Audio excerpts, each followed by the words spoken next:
Prvi, ki je sistematično opisal zdravilne učinke mumije, je bil Aristotel. In to že v 4. stoletju pred našim štetjem. V starih zapisih se pogosto pojavlja trditev, da samo mumija rešuje od smrti, torej ta skalna smola. Trditev je tako spodbudila številne znanstvenike k proučevanju te skrivnostnosti njenega delovanja. In eden izmed prvih raziskovalcev delovanja te mumije oziroma skalne smole je bil profesor dr. A.M. Šašikov, direktor Uzbekeškega znanstveno-raziskovalnega inštituta za travmatologijo in ortopedijo.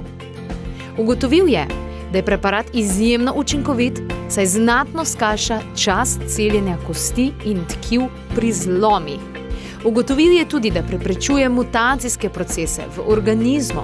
In številne druge ugotovitve o izjemno zdravilnih učinkih mumije so bile pobuda še za druge klinične študije.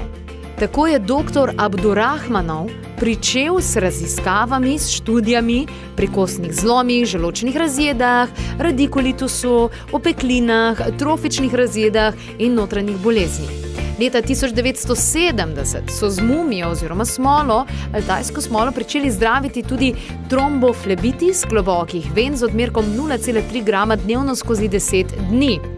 In klinična študija je pokazala, da sta se po 3 do 5 dneh pri pacientih občutno zmanjšala bolečina, pa tudi oteklina, 6. dan pa so izoginili tudi ostali simptomi. Dr. Višnjevski je z njo uspešno zdravil tudi bolezni želodca, dvanajsternika, kolitisa z odmerki 0,5 gramov na tešče v roku enega samega meseca.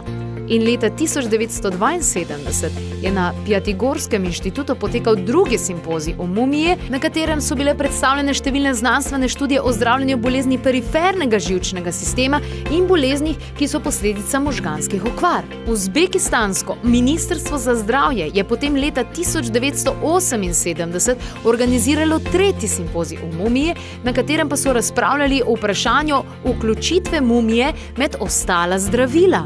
Predstavljena je bila vrsta različnih dokazov o izjemnih delovanjih, o izjemnih lastnostih, vendar se je znanost ob dejstvo, da sta izvor in nastanek mumije znanstveno neizsledljiva ali celo čudežna, odločila, da zaradi nedoločljive sestave in izvora mumijo ne bodo uvrstili med zdravila.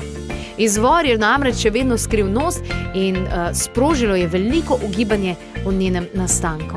Nesporno je pa dejstvo, da se mumija nahaja izključno v jamah in v skalnih razpokah na nadmorski višini od 200 do 3500 metrov, zlasti na južnih pobočjih gora.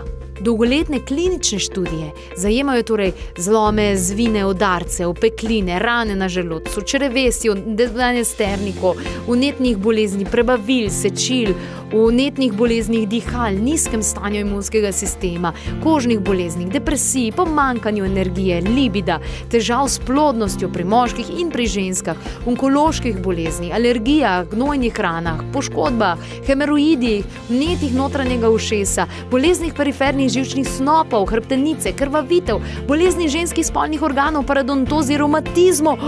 In ta seznam se še nadaljuje. In en sam lonček dovolj je za 500 dni.